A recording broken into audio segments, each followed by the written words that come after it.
Саламатсызбы бала? Байрамыңыздар менен кандайсыздар? Саламатсыздар. Нечекелер ошо. Байрамыңыздар.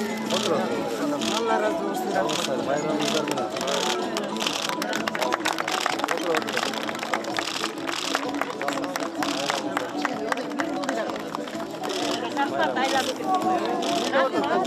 Налевой. Ава, жакшы да, биринчи класска келдим. Чоң жигит болосуң кийин буюрса. Салам бер. Салам. Салам, молодец. Салам, атың ким? Жакшы кыздар экен. Биринчи класска экен да. Молодец. Кандайсыңар? Группага окшойт азыр, Молодец, жакшы. Саламатсызбы.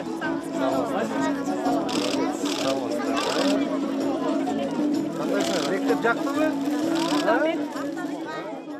Саламатсыздарбы, урматтуу мекендештер, урматтуу Кашка Суу айылынын тургундары, урматтуу ата-энелер, урматтуу мугалимдер, урматтуу биздин мына бүгүнкү мектепке жаңы келип жаткан окуучулар, мына алдыбызда аябай татынакай биздин балдарыбыз турат. Урматтуу мекендештер, мен дагы баарыңыздарды бүгүнкү ушул жаркыраган мектептин ачылышы менен, жаңы окуу жылынын башталышы менен чын жүрөктөн баарыңыздарды куттуктаймын. Чындыгында ата-энелер да, мугалимдер да, балдар да ушу мектептин ачылышын баарыбыз чогуу сагындык. Анткени былтыры баарыбыз күбө болуп ушул коронавирус илдети келип кандай гана күндөр болду. Бирок мен ойлойм, алардын баары артта калды. Бүгүнкү күндө ушул эпидемиологиялык абалыбыз деле Кудайга шүгүр жакшы, элибизде эмдөө иштери жакшы жүрүп жатат. Ошондуктан урматтуу президентибиздин тапшырмасы менен элдин пикирин эске алып, мына быйылкы жылы республиканын баарында бүгүнкү күнү мына 15 сентябрда бардык мектептер Кудай буйрса ачылып жатат. Анткени онлайн окутуу, алыстан туруп окутуу деле жаман эмес, бирок баары бир окуучуну мугалим көрүп, мугалим окуучуну көрүп, ушул мектепте билим алганга баары бир жетпейт экен.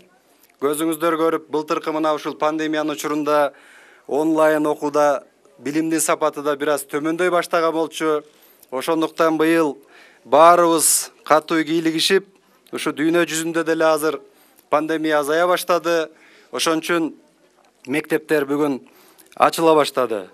Мен ойлоймун, бүгүн Кашка Суу айылында кош майрам мектеп ачылып атат. Мына жаркыраган татынакай мектептин алдында турабыз. Ушул мектеп, ушул айылга кут болсун. Келечекте ушул жаркыраган мектептен, мына ушул жерден чыккан чыгаан инсандын атына ушул мектептин аты коюлган, Тойчу Актанов аксакалдын атына. Бул аксакалдын атын көбү билбеши мүмкүн, бирок мен жаштарга айтып коер элем.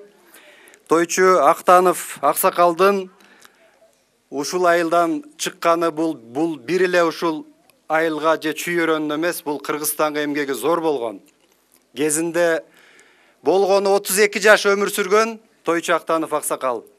Бирок ушул 32 жаш өмүрүндө Кыргыз элине чоң эмгек жасап кеткен. Бир топ китептерди жазып кеткен. Өзгөчө ушул бүгүн мына татынакай 1-класска келип жаткан биздин мына кичинекей улан кыздарыбыз окуй турган алиппенин негизин ушул киши жазып кеткен. Ошон үчүн бекеринен ушул жерге коюлбаса керек. Урматтуу мекендештер, ушул мектеп Ак Жолтой мектеп болсун. Ушул Тойчу Актановтан, аксакалдан өткөн улан кыздар келечекте ушул жерден өсүп чыксын. Бир эле ушул айылга нурун тийгизбестен келечекте Кыргыз элине, Кыргызстаныбызга дүйнөгө атагы чыккан улан кыздар ушул жерден өсүп чыксын. Себеби ага толук шарт бар. Мына татынакай мектеп Бул жерде жакшы мугалимдер эмгектенет экен. Абасы десе абасы таза, суусу таза, ушундай кооз айылдан мен ойлойм албетте чыган инсандар Кудай буйрса мындан ары да чыгышына мен терең ишенемин.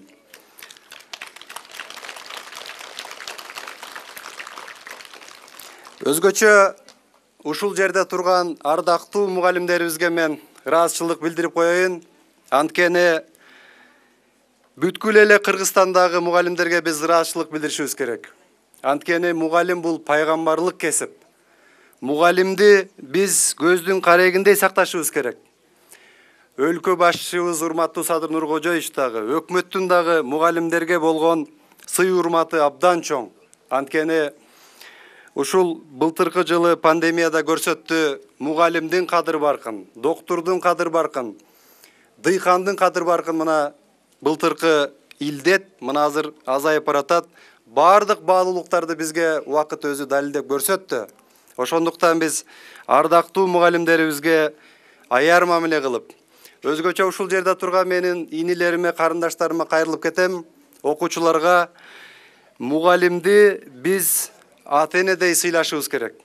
Анткени мугалим бул ушул мына азыр бул жерде кээ бир кичинекей балдар бир аз чочуркап ыйлап жатат, башка болуп атат. Ушундай кезден баштап тамганы гана үйрөтпөстөн келечекке көз карашына бардык жагына мугалим ушул балдардын өсүшүнө чоң салым кошот. Япондор айтат экен, Японияда мугалимдин артынан 3 кадам артта жүргүн деп. Мугалимдин өзүн эмес, керек болсо көлөкөсүн дагы тепселебегин деп айтат экен. Ошондуктан биз мугалимдерди сыйлашыбыз керек. Түгөлбай Сыдыкбеков абабыз дагы айткан экен, илим билимдин эң улуусу бул адамды өстүрүү. Ошондуктан мугалимдер адамды сүйгөн адамдар. Адамды сүйгөн ааламды алат. Адамга руханий азык, фундаменталдуу билимди сиңирген адамдар ушул жерде турган биздин татынакай эже агайларыбыз. Ошондуктан мугалимдерибизге биз ден соолук каалайбыз. Ушул мугалимдерибизге сабырдуулук каалайбыз. Ушул жерде турган азыр бардык балдарга мен ойлойм сиздер жакшы татыктуу билим бересиздер. Андан кийинки айтар сөзүм, урматтуу мекендештер, ата энелер тууралуу. Акыркы убактарда биз көпчүлүгүбүз ушул өзгөчө орто жаштагы ата энелер биз ушу тарбия жагына көңүл көбүрөөк бурсак деп мен айтар элем.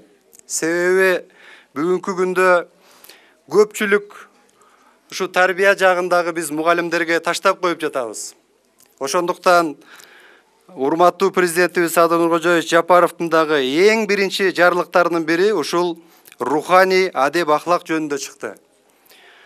Тарыхта ар бир цивилизацияда ар бир улут өзүнө гана таандык, бири-биринен айырмаланган тарбия моделдерин иштеп чыккан. Бул жаатта бизде Кудайга шүгүр, эзелтен ата бабаларыбыздан келген бизде жакшы каада салттарыбыз бар. Биздин ушу тарбия жагында эң жакшы үлгү боло турган ата бабаларыбыздан калган салтыбыз бар. Ошолорду сактап, уул кыздарыбызга мен кайрылып кетер элем. Ушул үй бүлөдө дагы тарбия жагына жакшы көңүл бурсак. Ошондо мен ойлоймун, мугалимдерге дагы бир аз жеңилирээк болсо керек деп. Кымбаттуу окуучулар, азыркы мээнет менен алган билимиңер силердин жаркын келечегиңердин ачкычы экенин унутпагыла. Ушул мына мектептин босогосун алгач ирет аттап жаткан Кыргызстандагы бардык биринчи класстын окуучуларын бүгүнкү майрамы менен мен өзгөчө куттуктаймын.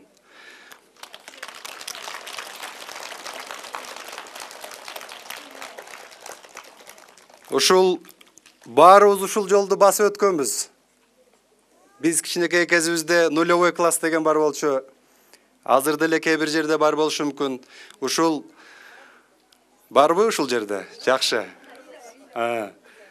Бул балким ушул ыйлап жаткан балдардан келечекте бир чоң мамлекетке пайдасы тийген улан кыздар чыгат. Мен ошон үчүн ушул бүгүнкү алдыбызда турган кичинекей биздин бөбөктөрүбүзгө ушул А тамгасынан баштап ушул жерде силерге чоң бир келечек ачылат деп мен айтар элем. Ошондуктан ушул балдарыбыздын дагы өмүрү узак болсун, ден соолуктары бекем болсун.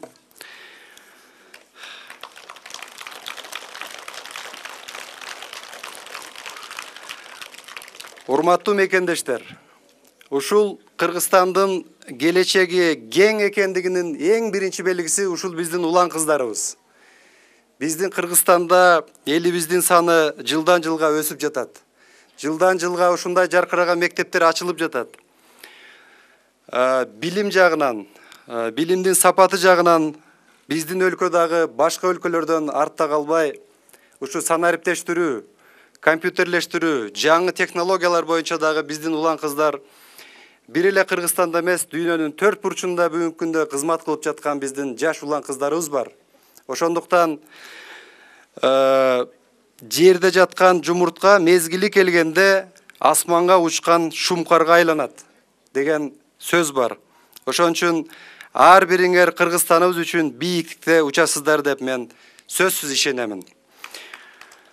Урматтуу мекендештер, урматтуу коноктор, ушул жаңы ачылып жаткан мектепке биз балдарыбызга белек болсун деп атайын 15 компьютер ала келдик. Ушул балдарыбыз бир аз болсо да ушул балдарыбыздын билимине салым кошмокчу. Андан сырткары мен өзүм да тактадым, буга чейин сиздердин бул жердеги эски имаратты бала бакча кылабыз деп пландаштырып жатыпсыздар. Эл өзү дагы 100 000 сомдой чогултуптур. Ушуну биз планга киргизип бир 7 миллион сомдой акча кетет экен бала бакча кылганга. Ошону биз Кудай буйрса эмдиги жылкы план менен бүткөрүп беребиз.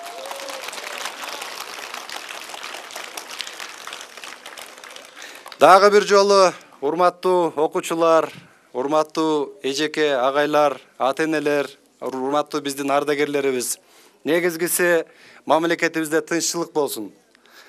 Быйылкы жылы эми кургакчылыкка байланыштуу бир аз сыноолор болуп жатат. Бул бир эле Кыргызстанда эмес, дүйнө жүзүндө болуп жатат. Ошон үчүн баарыбызга мен Кудайдан сабырдуулук тилеймин. Ушул токтогулубуз дагы сууга толсун, кампабыз данга толсун, дасторконубуз нанга толсун. Баарыңыздарды куттуктаймын. Чоң рахмат.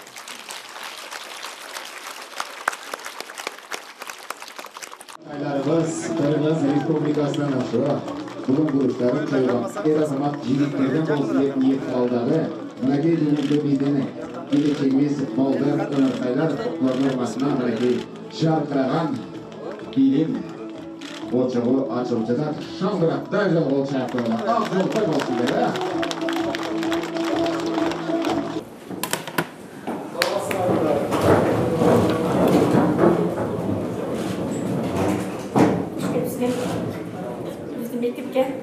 Азыр Кыргыз Республикасынын Министрлер Кабинетинин төрагасы Марит Улукбек ассамблеябызга сөз берилет. Куш келипсиз. Биз кылыштабыз. Балдар отурду.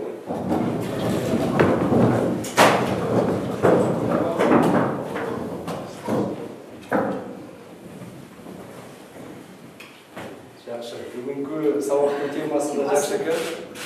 Мекенибиз Кыргызстан деген эми урматтуу эжеке, урматтуу окуучулар, биринчиден бул 11-класс. 11-класс окуучулар.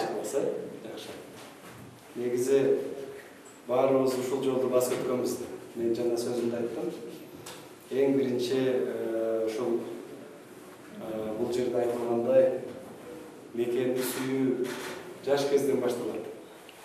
Баарыбыз ушул эң биринчи ата-эненин тарбиясы, андан кийин мугалимдин тарбиясы, ушу 1-класстан 11-класска чейин бизге тамганы үйрөтүп, эртели кеч ушундай убактысын кетирип жүргөн ушу мугалимдерге биз таазим этишибиз керек. Анткени мугалим деген кесип бул чындыгында пайгамбарлык кесип. Мугалим болуш ар бир адамдын колунан келе бербейт. Сабырдуу болуш керек. Азыр мына сыртта баарыбыз көрүп турдук. Кичинекей балдар кээ бири ыйлап атат, кээ бири коркуп атат. Ошолордун баарына А тамгасынан баштап ушу мекенди сүйүүгө чейин ар кандай ушу сабактарды үйрөткөн мугалимдерге биз биринчиден сиздерге рахмат айтабыз. Рахмат. Анан бүгүнкү мына теманы да аябай жакшы коюпсуздар. Чындыгында быйыл мамлекетибиздин эгемен болгонуна канча жыл болду? 30 жыл болду. Бул 30 жыл чоң тарых. Биз тарыхты унутпашыбыз керек. Ушул мектепте окуган окуучулар бардык сабакты жакшы окуш керек. Бардык сабакты жакшы окуш керек. Өзгөчө кайсы сабакты? Биринчи математиканы жакшы окушубуз керек. Тарыхты жакшы окушубуз керек. Өзүбүздүн кыргыз тил адабиятын жакшы окушубуз керек.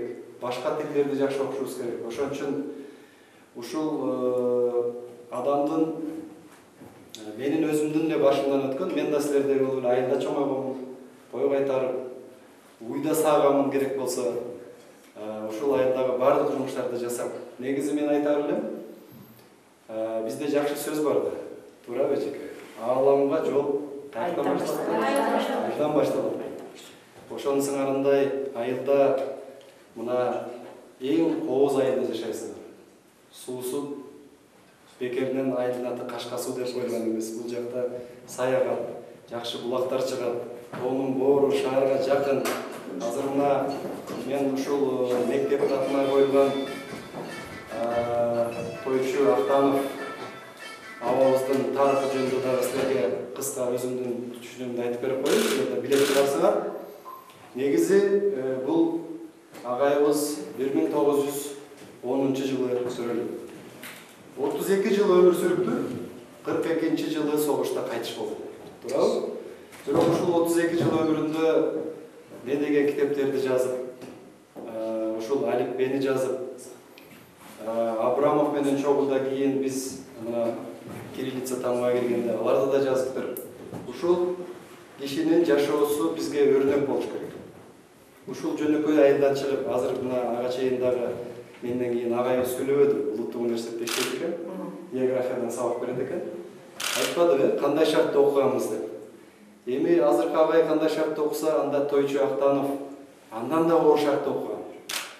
Ал убакта китеп да болгон эмес. Компьютер биякта турсун, мындай шарт, мындай мектеп жаркыраган шарт болгон эмес. Бирок ушунчалык мекенин сүйгөн, ушунчалык эмне кылган, эмгек менен, сабыр менен кыйынчылыкта ошондой илим билим алды.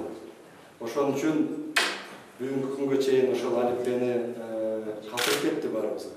Туурабы? Канча китептерди жазып кетти. Ошон ушундай мектепте, жаркыраган мектепте ошол Тойчу Актанов агайдын туулуп өскөн айылынан силер бул жерден эч бир начар окуган бала чыкпаш керек. Туурабы эжеке? Туура. Ошон үчүн эң биринчи силердин бүгүнкү жашоодогу тапшырмаңар жакшы билим алуу.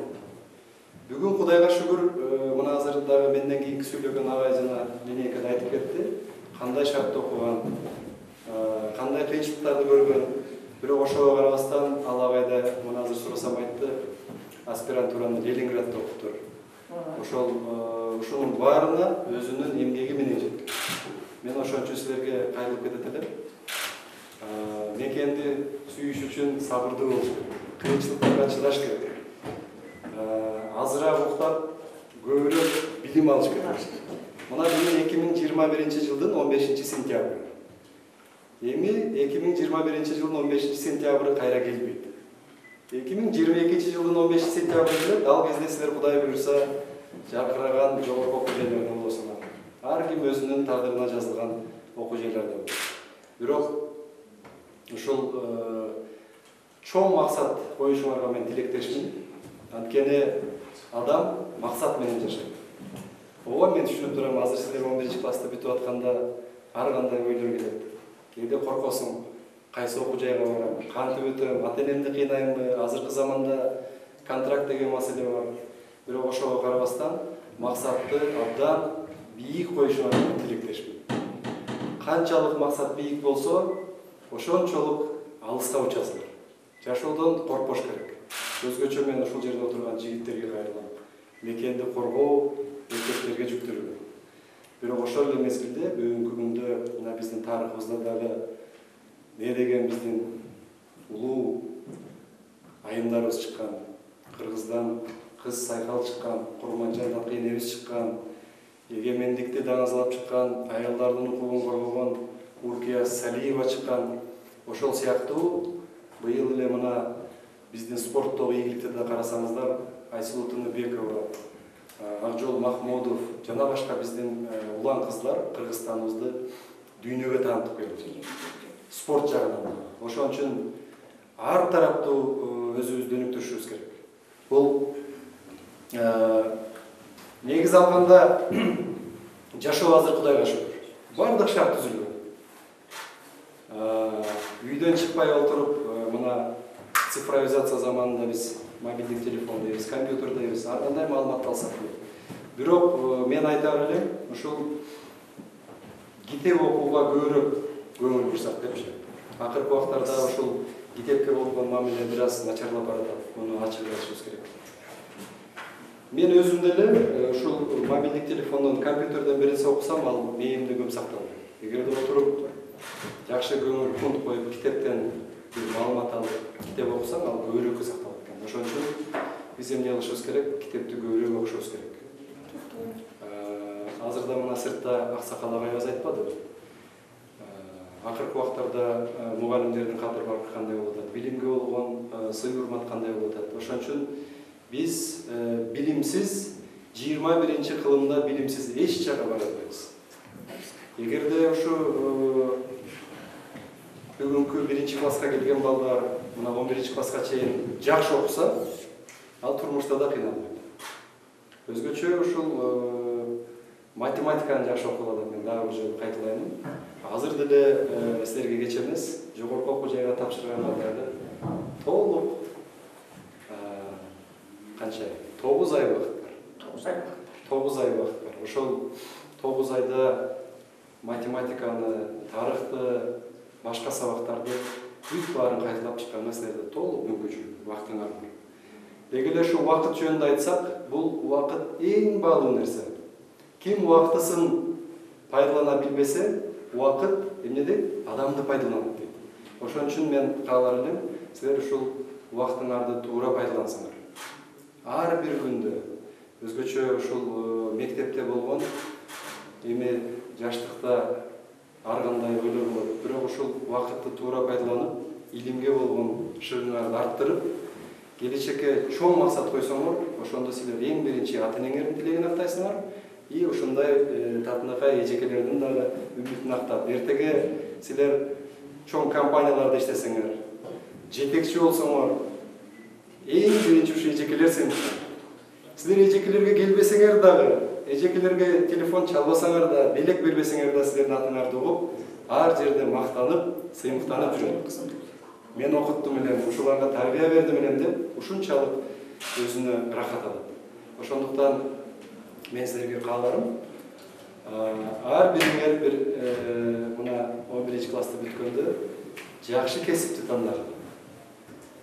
Ар бир кесип өзүнчө баалуу. Ошого жакшы даярданып, врач болуу, мугалим болуу, инженер болуу, IT технология менен иштейби, кесипти туура тандап, ошол кесипти сүйүп иштесе, ал жерден сөзсүз бир майнап чыгат. Мына бүгүнкү күндө көпчүлүгү мугалимдик кесипке ачык айтканда анча баргысы келбейт.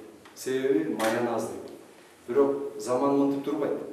Бизде мына врачтардын маянасы көтөрүлдү. Мугалимдердин маянасы дагы көтөрүлө турган бизде план бар. Жаркыраган мектептер салынат. Мына былтыркы азыркы сөзүмдө айттым, мугалим менен дарыгердин, дыйкандын кадыр баркы былтыр көрдүк. Туура эже? Пандемияда. Ошон үчүн мугалимдик кесипти тандасаңар болот. Врачты кесип тандасаңар болот, инженерди кесип тандасаңар болот. Деги эле ким каалаган кесип тандаса болот, бирок ошол кесиптин бир майын чыгарып, окуганда дагы күнү-түнү окуш керек. Канчалык кыйналып окуп билим алсаңар, ошонун эмгегин сөзсүз көрөсүңөр. Бирок билимге жакшы көңүл бурбай, Эптеп-септеп убакыт өткөрсө, анда ал биринчиден ата-энесин кыйнайт, экинчиден кийин келечекте анын үзүрүн, каймагын адис катары көрө албай каласыздар. Ошон үчүн мен ушул бул жерде 11-класстын окуучулары окуп атат. Бир окуя жөнүндө да кыска айтып берип коеюн. Баарыбыз билебиз, бул илгерки Осман империясында Фатих деген султан болгон. Ушул аябай шок болуптур. Бирок өтө зээндүү болуптур. Баягы бизде сөз бар го. Бала болсо шок болсун. Шок болбосо. Шок болбосо жок болсун. Ошо сыяктуу шок балдардан бир жакшы тарбия берсе, жакшы билим берсе, ошол балдардан дагы өтө бир улуу сапаттар чыгат. Жана анткени алар зээндүү, энергиясы көп болот экен. Ошол Фатих султан аябай жаш кезинде шок болуп, тартипсиздик кылып, бирок зээндүү болгон экен. Анан мугалим Фатихтин атасы да султанга келип айтып турду. Балаңыз тентек, укпайт. Ушундай десе, ал дагы падышанын баласы болуп, мугалим барып атасына айтып атат, жакшы укпай атат балаңыз, укпайт десе, анан падыша айтып тур. Анда мен сабагына келем, падыша катары. Ошол кездеги өлкө жетекчиси катары келгенде, мени катуу айтып коесуз. Чыгып кетиңиз деп. Ошондо бала, значит, коркуп калат. Бул падышага мугалим катуу сүйлөп атса, мен мугалимге баш ийишим керек деп коркуп калат деп, баланын атасы мугалимге ошентип экөө сүйлөшүп. Анан сабак өтүп атканда келет. Султан келет. Келгенде анан мен сабак өтүп атам, тоскоол болгоңуз, чыгып кетиңиз деп катуу айтат. Анан аны көргөн Фатих, келечектеги султан, коркуп, 1-2 күн жакшы окуп, тартиптүү болот. Бирок кайра эле 2-3 күндөн кийин ал ошол кездеги Фатих кайра шоктонуп мугалимди укпай баштайт. Анан кайра барат мугалим. О, падышам, бул балаңыз кайра эле тартипсиздик кылып атат. Дегенде анда мен кайра барамын, мен барганда сабакка киргенде чыгып кетиңиз дегенде чыкпасам, мени жаакка бир чабасыз дейт мугалим. Анан келет, сабак өтүп атканда келгенде анан падышаны мугалимди кылып жаакка бир чабат. Анан ошону көргөн Фатих андан кийин бир да тартипсиздик кылбай, ошондой жакшы окуп калган. Ошондой элге сөз тарайт. Мугалим падышаны жаакка чабыптыр, айтканын кылбаган деп. То есть муну менен мугалимдин даражасы ушунчалык падышадан дагы, өлкө башчысынан дагы жогору көтөрүлгөн. Ошон үчүн биз мугалимди сыйлашыбыз керек, мугалимдин айтканын угушубуз керек. Анткени мугалимдин бир эле максаты ушу балдар жакшы окуса, жакшы чыкса, келечекте бир өлкөгө пайдасы тийсе, жок дегенде үй бүлө курганда дагы үй бүлөнү жакшы башкарса, ошол үй бүлө дагы өзүнчө бир мамлекет, баарыбыз билебиз, туурабы? Ошон үчүн келечекте ушул айылга, мугалимдерге, ата-энеңерге, деги эле Кыргызстанга пайдамды тийгизем, жакшы жашаймын, тамеки тартпай, спирт ичимдиктеринен алыс болуп, спорт менен дагы машыгып, эрктүү, ушул бүгүнкү айтып тургандай, мына эгемен Кыргызстанды кийинки муунга жакшы өткөрүп берем десеңиздер, бүгүнкү күндөн баштап ушу жакшы болуш керек. Ата-эненин айтканын болуш керек. Мен жана сөзүмдө айттым, ушул бүгүнкү күндө биз тарбия жагында бир аз мугалимдерге таштап коюп атабыз, өзгөчө орто жаштагы бар. Мугалим жооп бериш керек, биз эртеден кечке жумуштабыз. Мен ага макул эмесмин, анткени тарбия иштери бул үйдө болот. Үйдө ушул ата-энелер мектептен келгенде сөзсүз көзөмөл жүргүзүп, деги ар бир адам өзүнө отчет бериш керек. Ошол сыяктуу силер дагы ар бир күнүңөрдө өзгөчө 11-класстар күнүнө өзүңөргө отчет бериш керек. Эмнени үйрөндүм? Кечеги күндөн бүгүнкү күнгө жылдым, бир кадам алдыга жылдымбы? Эмнени үйрөндүм? Келечекте эмне күтүп турат деген суроону ар бир өз-бирибизге беришибиз керек. Кыргызстандын келечеги силердин колуңда. Силер дагы кийинки буунга Кыргызстаныбызды мына өзү айтып тургандай мекенибизди эгемендүү кылып өткөрүп беришибиз керек. Азыркы коомдо өтө деле бир курал менен атышкан чоң согуштар болуп атат. Акыркы ушул коомдогу согуш бул билим менен, илим менен, адамдын ушул жакшы сапаттары менен. Ошон үчүн мен силерге кааларым, убактыңарды туура пайдаланып, кесипти туура тандап, мүмкүн болушунча көп издениш керек. Мугалимдин берген эле тапшырмасын аткарып келсеңер, анда силер алдыга жылбайсыңар. Мен ачык айтып коеюн. Мугалимдин кийинки өтө турган сабагына алдын ала даярданып келиш керек. Ошол окуучу алдыга кетет. Эртең 16 сентябрда кайсы сабакта өтөт? Силер бүгүн ага даяр турушуңар. Алдыга кетиш керек. Ошондо гана. Эгерде мугалим ар бир окуучуга жетишпейт да. Өзү изденип, өзү аракет кылган окуучу ошол алдыга жетет. Ушул сөзгө ишенип койгула. Жакшы окусаңар, эгерде балким кээ бирлеринде шарты болбой калат, бүгүнкү күндө контракт төлөй албай калат, башка болот. Бирок сөзсүз аракет кылган окуучу ал соодагер болсо дагы эсепти тактып, адашпайт. Ошон үчүн биз ушул Кудай берген ачык айтканда ушул мээни иштетишибиз керек. Бул анын бир эле жолу ушул математика аркылуу, көп китеп окуу аркылуу башты иштетишибиз керек. Андай кылбасак, убакыт өтө берет. Окусаң да, окубасаң да, эмгек кылбасаң дагы 1 жыл өтөт, 2 жыл өтөт, ошон менен жыйынтык ушунат. Ошон үчүн мен сөзүмдү кыскартып, урматтуу окуучулар, эч нерседен коркпош керек, тайманбаш керек. Ушу 11 класста бүтүп атканда адамда бир коркуу сезим пайда болот. Анан жогорку окуу жайда бүтүп атканда 5-курста бир ушундай сезимдер пайда болот. Эми кандай болот экен? Реалдуу жашоого кирип атканда. Өзүң акча каражат таап башташың керек. Ата-энеңи каралашың керек. Андан кийин үй бүлө куруу башталат. Ошон үчүн эч нерседен коркпош керек. Биздин заман бул болуп көрбөгөндөй заманда жашайбыз азыр. Биздин чоң ата, чоң энелерибиз, тайата тайнелерибиз кандай заманда жашаган? Чоң апаларыбыз колу менен, күрөк менен каналдарды казган. Эртеден кечке буудай оргон орок менен. Азыр андай заман жок. Азыр техниканын заманы. Азыр билим алыш керек. Кээ бир IT компанияда иштегендер өзүңөр билесиңер, мисалы үчүн үйүндө отуруп эле бир топ программаларды жасап, эң жакшы айлыктарды. Бул да жакшы кесип. Ошон үчүн ким каерде болбосун жакшы билим алса, мен дагы бир жолу кайталап кетем, ал жерде калбайт. Ошон үчүн канатыңарды талпынтып, алыска учканга чоң ниет пайлагыла. Ушул эжеке сизге дагы рахмат. Ушул жаңы мектеп куттуу болсун.